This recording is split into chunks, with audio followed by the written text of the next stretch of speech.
donde solamente se optimizan respuestas, pero se va empobreciendo el pensamiento. Hay una discusión, se planteaba en el Congreso de Futuro de los Jóvenes, porque el Congreso del Futuro también hace una versión para jóvenes, respecto del término brain rot.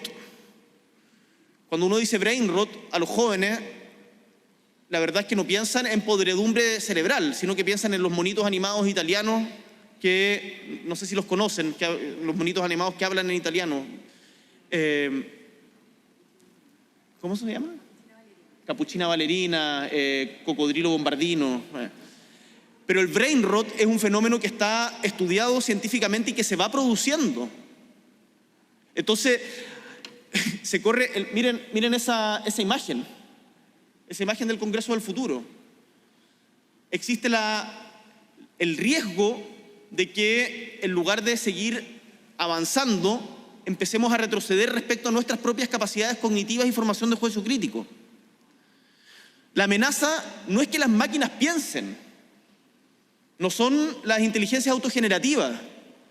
La amenaza es que nosotros dejemos de pensar individualmente y después como sociedad.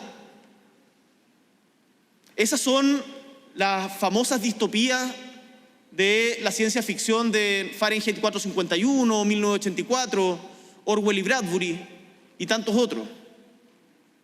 Pero hoy día ya no son distopías. Black Mirror se va quedando corto, así con una velocidad infartante.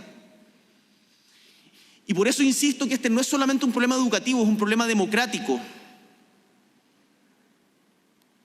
Porque la democracia se basa en ciudadanos que tienen que ser capaces de pensar por sí mismos, y esto es importante, en pensar por sí mismos y en también entender el argumento del otro, y ojalá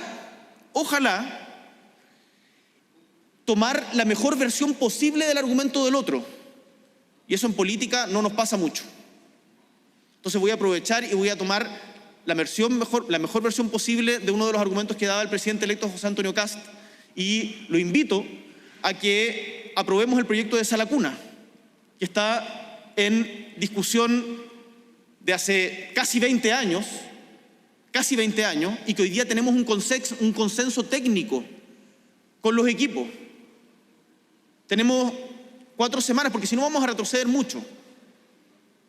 Aprovechemos, José Antonio, presidente electo, de llegar a un acuerdo al respecto y sacarlo adelante. Yo entiendo que en el FES hay muchas diferencias, seguramente vamos a tenerlas y mantenerlas, pero creo que ahí podemos llegar a un consenso. Entonces, no pensemos siempre, y esto es un mensaje en particular para nosotros quienes estamos en política, en la peor versión posible de lo que argumenta mi contraparte, o quedarnos con la cuña que descontextualiza y que genera. Si yo me quedara con las cuñas del discurso de José Antonio Kast en Icare, las que publicaron los medios, no podríamos conversar casi. Pero yo creo que el espíritu de lo que dice y lo que he dicho acá es mucho más constructivo. Entonces, prefiero, en vez de quedarme solamente con las cuñas, y por eso le decía que nos juntáramos a conversar pronto, porque tenemos varias cosas que creo que valen la pena ser discutidas, hagamos ese esfuerzo. Y eso requiere, vuelvo al tema, pensamiento crítico, capacidad de discernir, valorar la diferencia, no solo la automatización.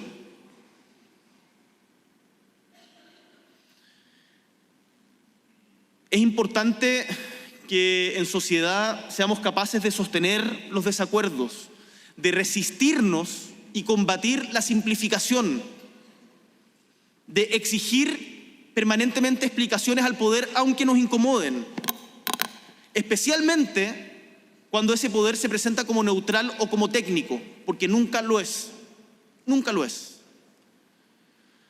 Ahora, ¿cuál es el núcleo del desafío? El desafío es que la inteligencia artificial